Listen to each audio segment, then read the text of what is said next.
Bestie, may problema ka ba?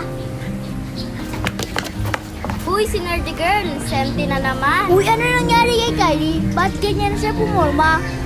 Bestie, wag mo na lang sila pansinin na. Wait lang. Uy, Bestie, nandiyan si Isko yun. Ay!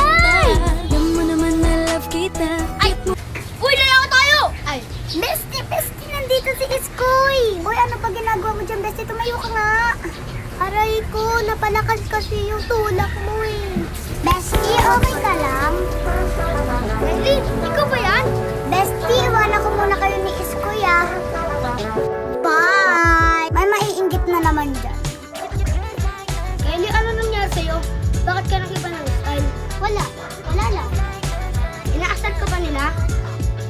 Pero alam mo, ang cute mo dyan. Lala na to oh. Wait lang ah. Kawawa naman si Nerdy Girl, oh. Mag-isa na lang, oh. Mamaya iiyak na naman yan, tignan mo. Ha? Bakit ganyan itsura mo? Wala kasi ako mapilan na ganito eh. Ito lang nakita ko sa bahay. Ayos ba? Okay lang. Cute mo rin. Alam mo, handa ka tang sabayan sa trip mo. Alam mo, sana pagdating ng panahon, malaman mo kung anong beses kita pinili na paulit-ulit. Kaya tinutulak mo na ako paalis. At ilang beses mo ako pinapalayo. Hindi pa rin ako lumalayo. Pero alam mo, totoo nga talaga yung sinabi nila.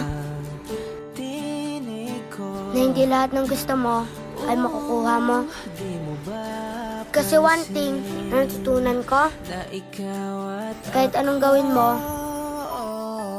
kahit na ibigay mo, at iparamdam mo sa kanya, siya na yung mamahalin mo habang buhay.